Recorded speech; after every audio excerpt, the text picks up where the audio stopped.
John Spilsbury tuvo una curiosa idea. Cogió el mundo y lo cortó. El mapa diseccionado de Spilsbury fue el primer rompecabezas del mundo. A mediados del siglo XVIII, quitando o poniendo las pocas piezas que faltaban, el mundo había sido descubierto. Ahora, con el mundo a su disposición, los británicos georgianos viajarían bajo tierra y sobre ella, a través de océanos y continentes, para descubrir la riqueza que alimentaría una revolución. Esta revolución daría lugar al mundo material moderno y empezó en un lugar muy peculiar, en las mesas de té de la Inglaterra georgiana.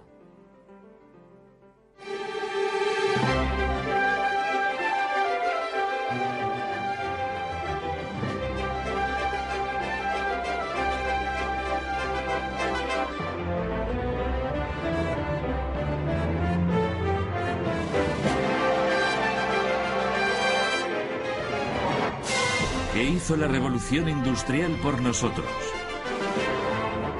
El mundo material. A principios del siglo XVIII, los británicos se habían vuelto, muy materialistas. Ansiaban productos exóticos, azúcar, porcelana, algodón fino, pero era el té lo que particularmente les apetecía. Esta antigua infusión china apareció por primera vez en las mesas británicas en 1657. A la gente con gusto de mediados del siglo XVIII nada le apetecía más que sorber esta importación oriental endulzada con azúcar caribeño. Lo bebían en la mejor porcelana china y vestidos con algodones de la India, incluso con calicós y telas de chins. Esto era la buena vida y todo el mundo quería un sorbo. Cómo este sueño se hizo realidad es una de las más fascinantes aventuras de la historia británica. Fue una aventura animada por la búsqueda de riqueza, y empieza bajo tierra con la riqueza mineral escondida en lo profundo de la tierra, de la cual lo más importante es el hierro. El hierro sale del suelo como mineral de hierro. Aquí tengo un trozo. El caso es que para hacer hierro con esto uno tiene que fundirlo, es decir, calentarlo a muy alta temperatura para quitarle el oxígeno que contiene. Los herreros usaban carbón vegetal, pero en el siglo XVIII se estaba agotando. Probaron con carbón, pero el carbón contiene sulfuro que al calentarse con el mineral de hierro hace que el metal resultante sea quebradizo y sin utilidad. Parecía que el carbón no era la solución, pero un hombre creyó que sí. Tuvo la idea acertada en el lugar adecuado. Aquí, en Coalbrookdale, en Shropshire, se pueden encontrar el mineral de hierro y el carbón con mucha proximidad. Y esto es exactamente lo que el maestro herrero cuáquero Abraham Davy estaba buscando. Con esto supo poner los cimientos del mundo material moderno.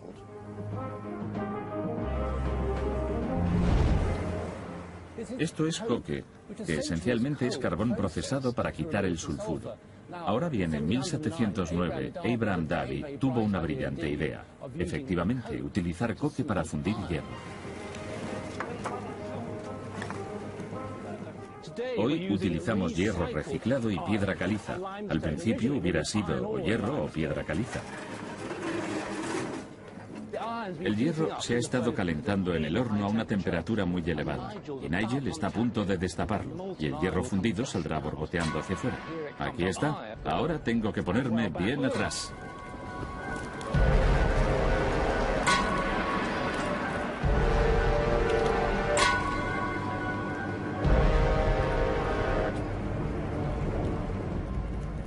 Esto es un molde cerdo en el que se formó el cerdo de hierro. Lo llaman cerdo por una razón muy sencilla.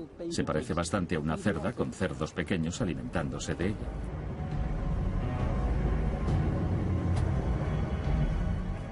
Bueno, el cerdo de hierro se ha enfriado. Aquí está. Voy a sacarlo de su molde de arena.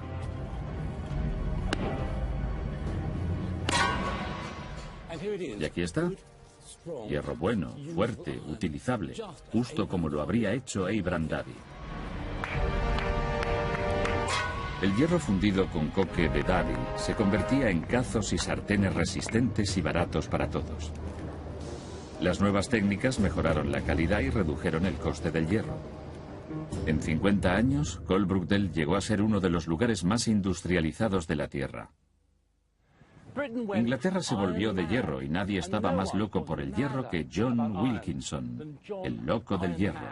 Fue uno de los propietarios fundadores de Broseley, cerca de Coalbrookdale. En realidad, si algo se podía hacer de hierro, el loco del hierro lo hacía. Tuvo un papel clave en la construcción del primer puente de hierro y construyó vías de tren de hierro, barcos de hierro, incluso edificios de hierro. La gente le veía como un soñador. Se equivocaba.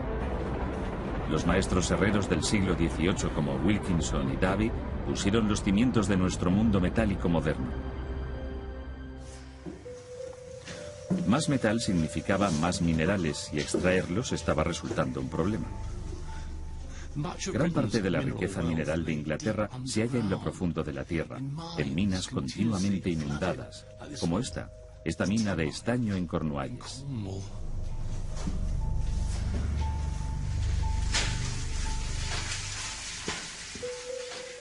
Y aquí está el problema: el agua.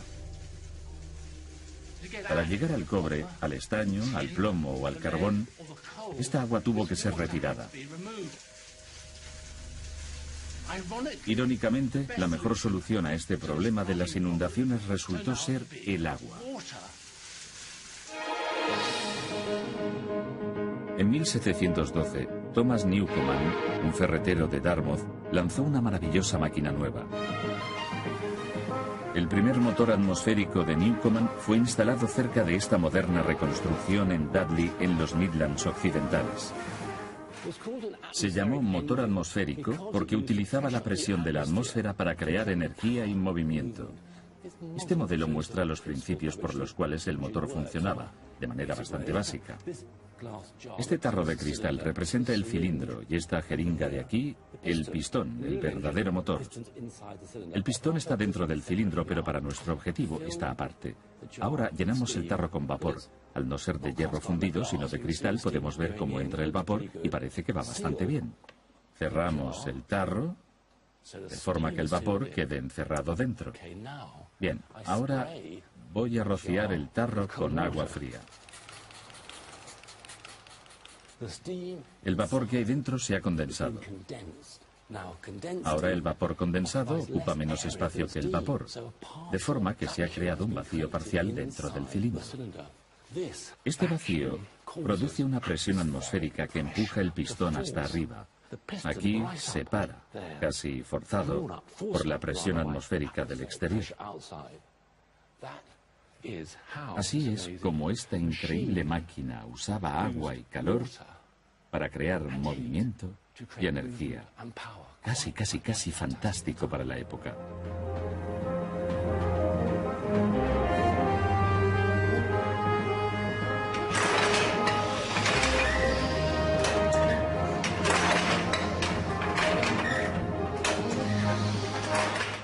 Esta es la parte alta de la caldera, calentada con carbón para producir vapor. El vapor llega hasta aquí y a través de esta conexión entra en el gran cilindro de metal aquí arriba, el equivalente de nuestro tarro de cristal. También en la base del cilindro se puede ver cómo se inyecta el agua fría por ese tubo de ahí, que condensa el vapor dentro del cilindro.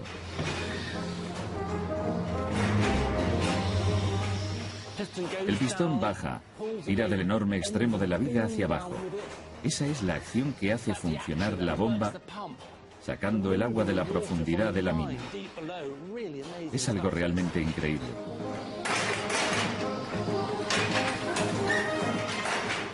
El motor Newcomen es realmente una magnífica pieza, absolutamente pionera, uno de los inventos más importantes de la historia del hombre.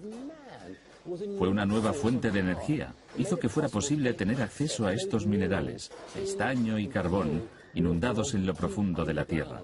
Casi se puede afirmar que sin este motor la revolución industrial nunca hubiera existido.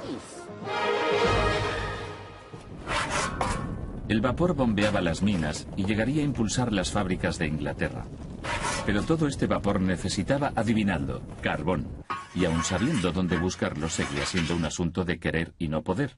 William Smith era un topógrafo de canales cuya pasión eran los fósiles. Mientras estudiaba la tierra a través de la cual pasaría el canal, Smith advirtió extraños dibujos en las rocas.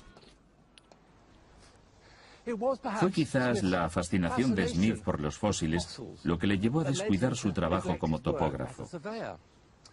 De todas formas, en 1799 fue despedido y acabó en la prisión de deudores. Al mismo tiempo, sus ideas sobre la formación de las rocas fueron despreciadas y su mujer se volvió loca. Todo esto basta para que uno se vuelva loco.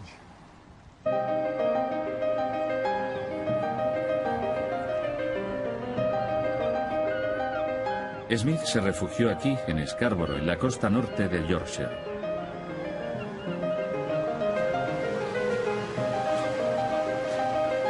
Era el lugar perfecto para satisfacer su pasión y demostrar que tenía razón.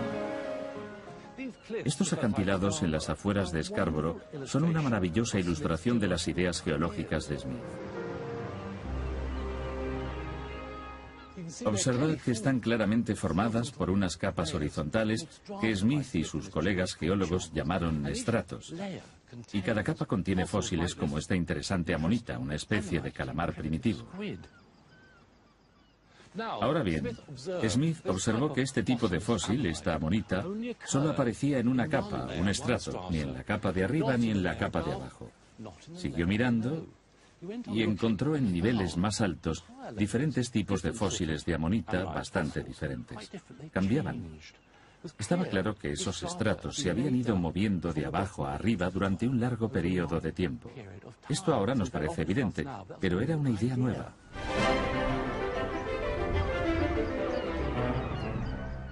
El trabajo de Smith proporcionó la primera evidencia científica de que el mundo se había creado durante millones de años. Y no era algo solo de interés abstracto. Smith reconoció que si las capas, los estratos, siempre aparecen en el mismo orden, entonces era bastante posible predecir lo que hay en la profundidad de la Tierra.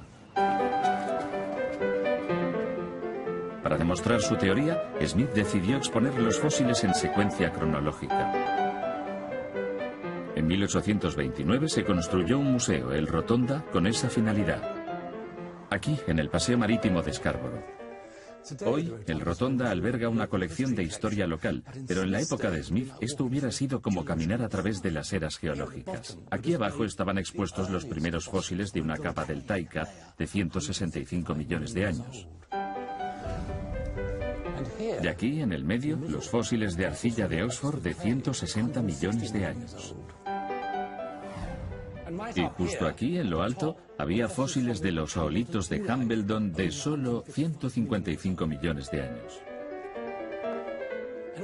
Y alrededor de todo el Rotonda podéis ver este espléndido friso diseñado por el sobrino de Smith.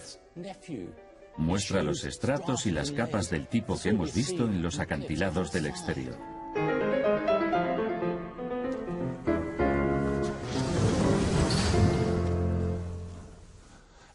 Y este es el legado de los estratos de William Smith.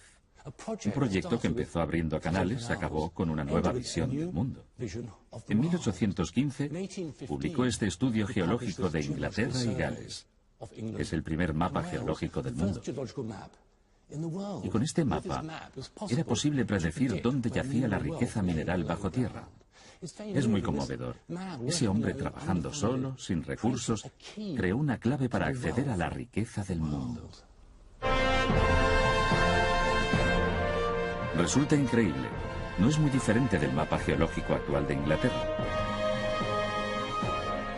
De hecho, el sistema de Smith es utilizado todavía hoy, tanto para encontrar petróleo en Texas como minerales en Marte.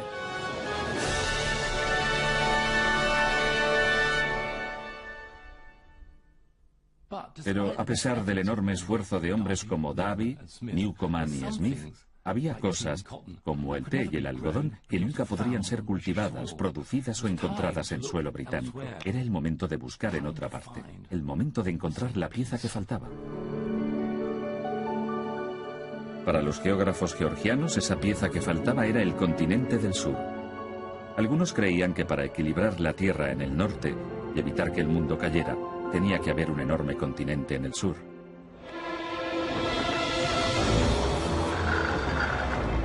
El 25 de agosto de 1768, un marinero de barcos de carbón de Whitby zarpó en un viaje que cambiaría el mundo. La misión del capitán James Cook era hacer una importante observación astronómica el 3 de junio de 1769 desde la isla de Tahití al sur del Pacífico. Se esperaba que observando el paso de Venus por delante del Sol, sería posible medir la distancia del Sol a la Tierra. Pero había otra agenda secreta. Instrucciones secretas del almirantazgo ordenaron a Cook que zarpara en busca del legendario continente del sur. Esta fue una misión materialista. Su objetivo, nuevas colonias, mercancías, mercados. Cook no pudo encontrar el continente del sur. De hecho, él estaba convencido de que no existía. En cambio, navegó hacia Nueva Zelanda y la costa no visitada del este de Australia. El 19 de abril de 1770 se avistó tierra.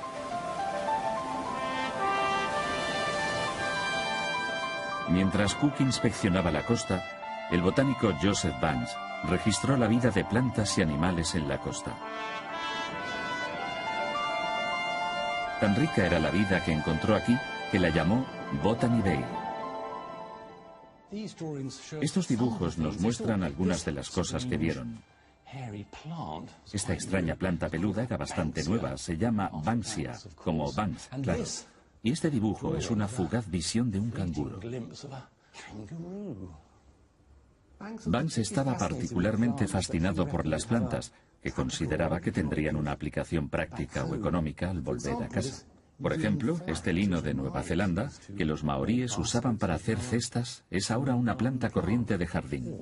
O más aún, el eucalipto es ahora utilizado para todo, desde jabón a papel celo. La travesía de Cook puso las piezas que faltaban en el mapa del mundo. Eso marcó el fin de la era de los descubrimientos, y para los pueblos nativos que encontró fue el fin del mundo tal como lo conocían. También sembró las semillas de la moderna economía global. Y fue Banks, el botánico de a bordo, quien ayudó a esta economía a florecer. A su regreso se convirtió en el primer director no oficial del Jardín Botánico del Rey en Kew. He venido a Kew para conocer a un historiador de plantas, el Dr. Toby Musgrave. Toby, ¿qué hizo Banks aquí en realidad? Lo que hizo fue ver los beneficios económicos de instalar plantaciones. El Imperio Británico se estaba expandiendo. Teníamos todas esas colonias, así que dijo, ¿por qué no ponemos plantaciones en todas esas colonias? Cogemos las plantas de A y las trasladamos a B y podemos ganar mucho dinero. Esto realmente era una gran idea.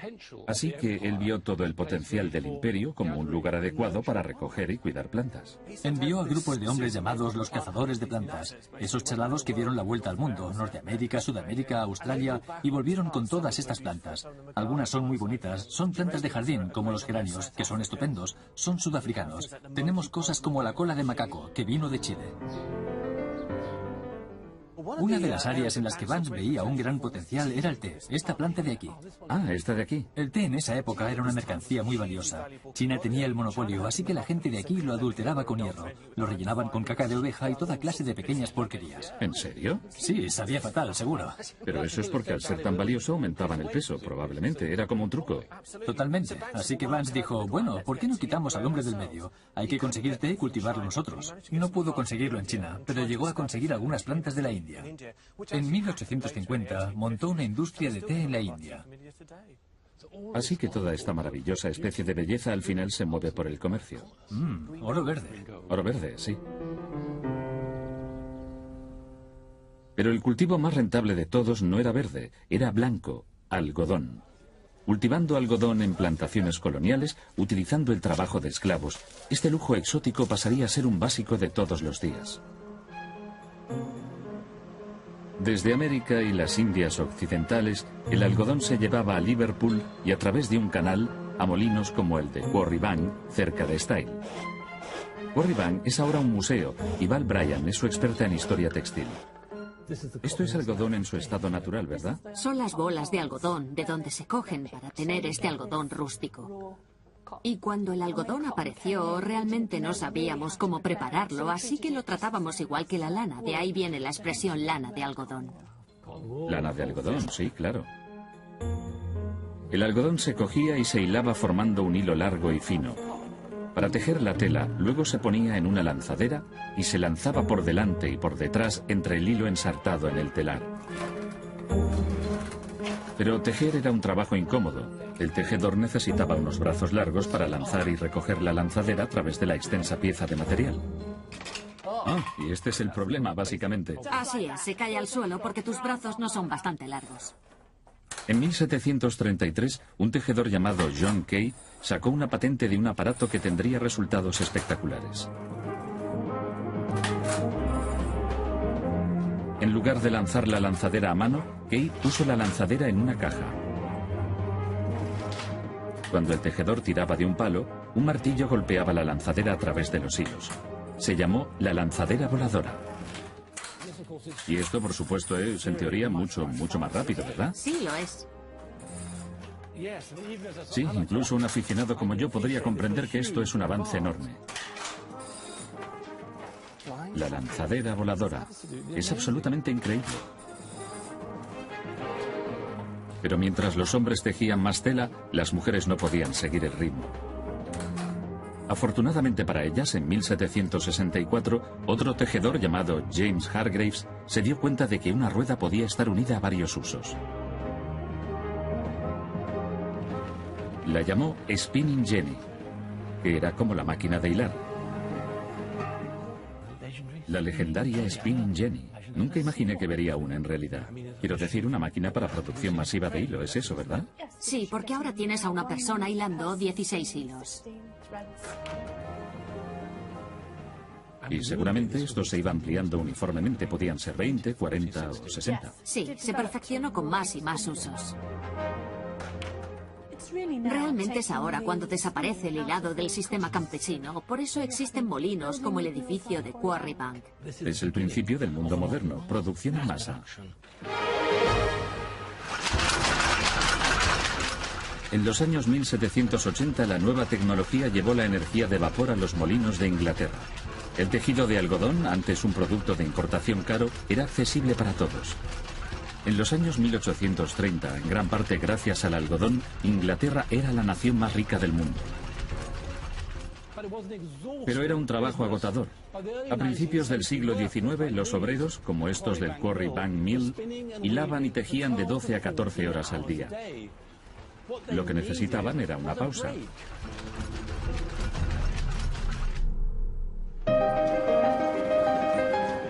La pausa del té, con su azúcar y agua hervida libre de gérmenes, mantenía a los obreros sanos y los telares tejiendo.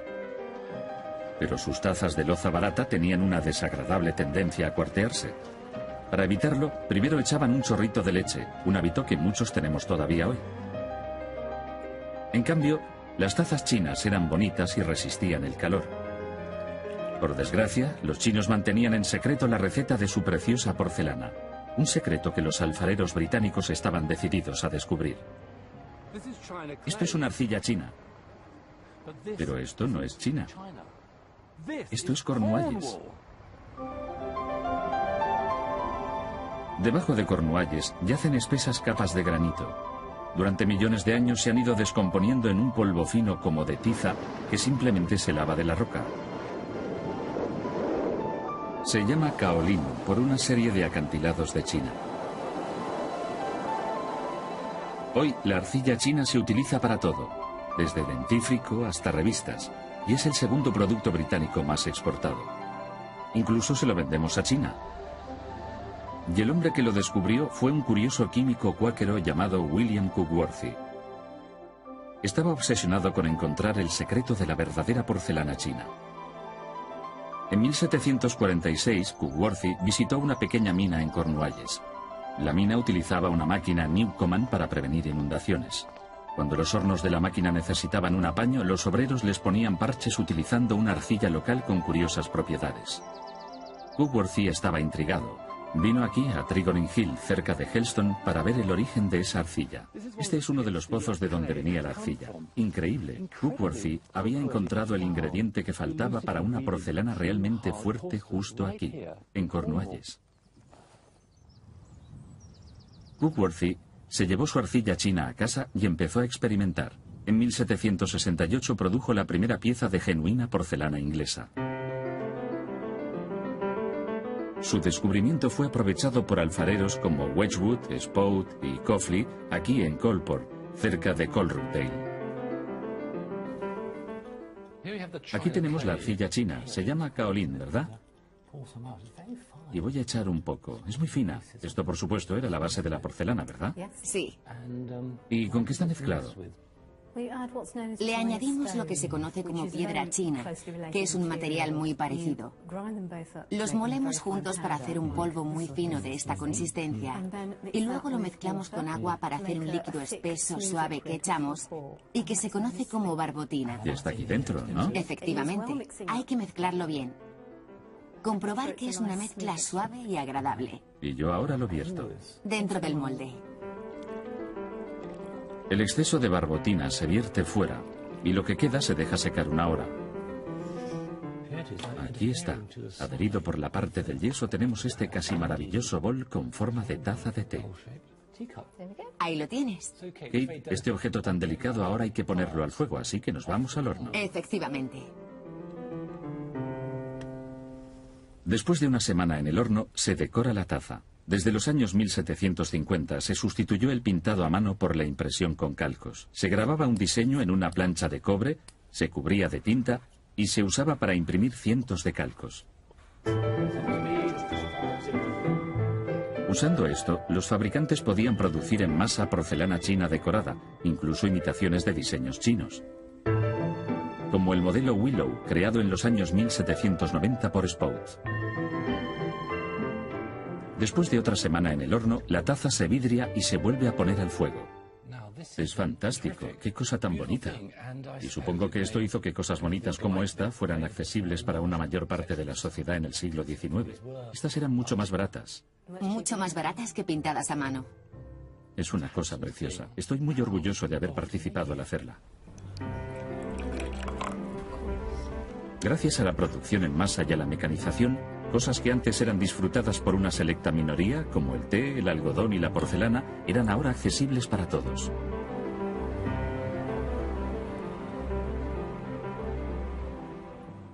El gusto de los británicos por los artículos exóticos como el té, el algodón y la porcelana inspiró una revolución.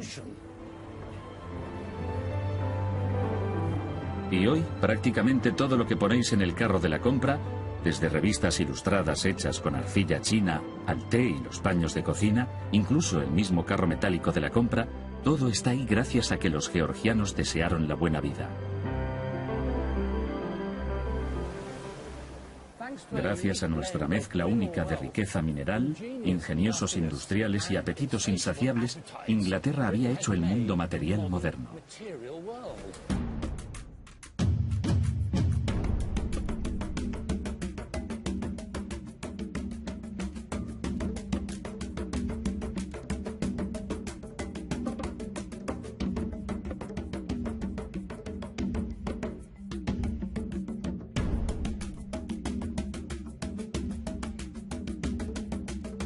Caribeño. Lo bebían en la mejor porcelana china y vestidos con algodones de la India, incluso con calicós y telas de chins. Esto era la buena vida y todo el mundo quería un sorbo. Cómo este sueño se hizo realidad es una de las más fascinantes aventuras de la historia británica. Fue una aventura animada por la búsqueda de riqueza, y empieza bajo tierra con la riqueza mineral escondida en lo profundo de la tierra, de la cual lo más importante es el hierro. El hierro sale del suelo como mineral de hierro. Aquí tengo un trozo. El caso es que para hacer hierro con esto uno tiene que fundirlo, es decir, calentarlo a muy alta temperatura para quitarle el oxígeno que contiene. Los herreros usaban carbón vegetal, pero en el siglo XVIII se estaba agotando. Probaron con carbón, pero el carbón contiene sulfuro. John Spilsbury tuvo una curiosa idea. Cogió el mundo y lo cortó. El mapa diseccionado de Spilsbury fue el primer rompecabezas del mundo. A mediados del siglo XVIII, quitando o poniendo las pocas piezas que faltaban, el mundo había sido descubierto. Ahora, con el mundo a su disposición, los británicos georgianos viajarían bajo tierra y sobre ella, a través de océanos y continentes, para descubrir la riqueza que alimentaría una revolución. Esta revolución daría lugar al mundo material moderno y empezó en un lugar muy peculiar, en las mesas de té de la Inglaterra georgiana.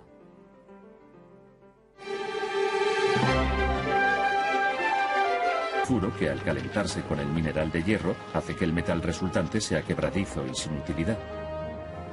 Parecía que el carbón no era la solución, pero un hombre creyó que sí. Tuvo la idea acertada en el lugar adecuado.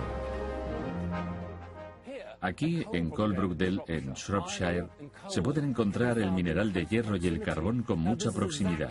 Y esto es exactamente lo que el maestro herrero cuáquero Abraham Davy estaba buscando. Con esto supo poner los cimientos del mundo material moderno.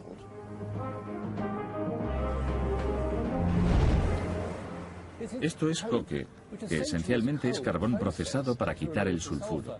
Ahora bien, en 1709, Abraham Davy tuvo una brillante idea. Efectivamente, utilizar coque para fundir hierro. Hoy utilizamos hierro reciclado y piedra caliza. Al principio hubiera sido o hierro o piedra caliza.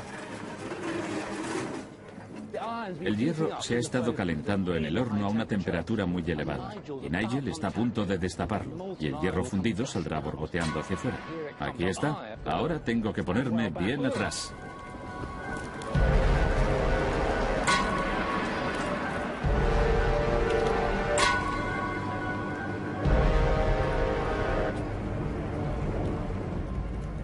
Esto es un molde cerdo en el que se formó el cerdo de hierro. Lo llaman cerdo por una razón muy sencilla. Se parece bastante a una cerda con cerdos pequeños alimentándose de ella.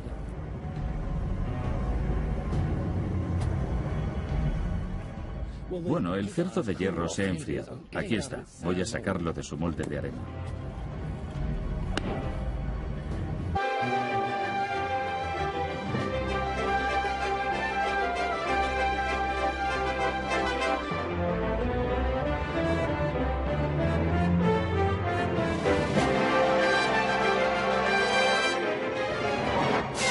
¿Qué hizo la revolución industrial por nosotros?